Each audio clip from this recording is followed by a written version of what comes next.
Welcome to CrushTheStreet.com's weekly market wrap-up. Our top news story of the week is the prevailing bearish sentiment in the gold bullion market, with the current range of valuation down 16% from its 52-week high, and with seemingly few fundamental indicators that would be suggestive of a recovery.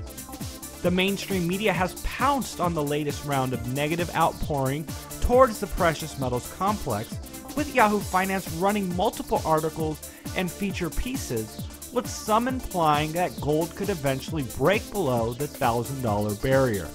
In an online financial news segment called Talking Numbers, the host of the show, Brian Sullivan of CNBC fame, noted that if gold were to close the year right where it is, it would be staring at back-to-back annual losses, a technical circumstance that hasn't occurred since 1997. Frequent guest and founder of Chantico Global, Gina Sanchez, weighed in on the bandwagon trade of the month, stating that gold was headed straight down as she sees sustainable strength in the US dollar, along with economic optimism and rising interest rates.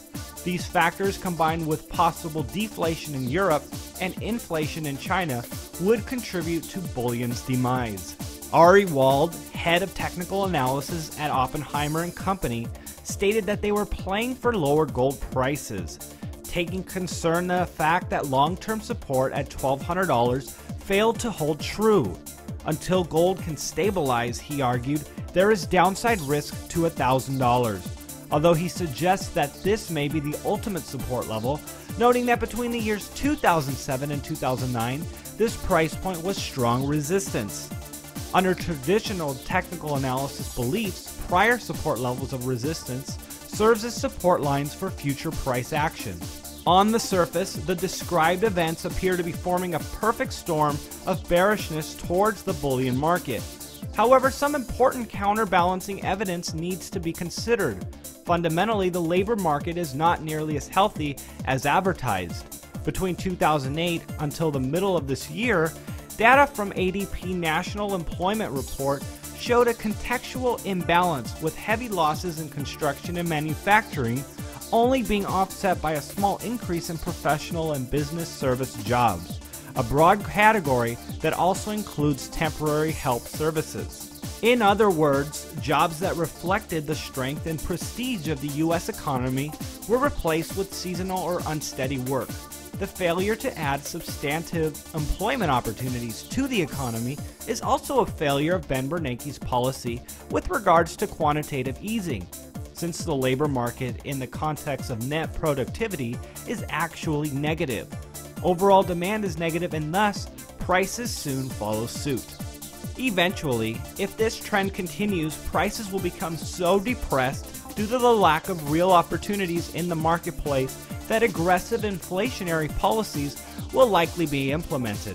This is because, given the choice, policymakers prefer to bolster job growth and spread the invisible tax of inflation across a wide net, as opposed to choking job growth in an effort to lower prices for the currently employed. While this doesn't guarantee higher gold valuations, it does suggest that the current euphoria towards the greenback and the equities market may be in its own bubble. In financial news, the U.S. equity sector bled off momentum after starting the week on a positive note. The S&P 500 finished virtually at a dead even on Thursday at 2,039 points, while the Dow Jones went up 0.25% to close at 17,652. The precious metals complex remained range-bound after last week's massive sell-off, with gold closing down slightly at $11.60, while silver lost 10 cents to finish the session at $15.72. Palladium took the heaviest of losses, dropping 1% of valuation to close at $7.69 on the ask. Finally, digital currency news was set alight as Bitcoin made a recent push to $460 before pulling back and settling in a range of $440 at last count.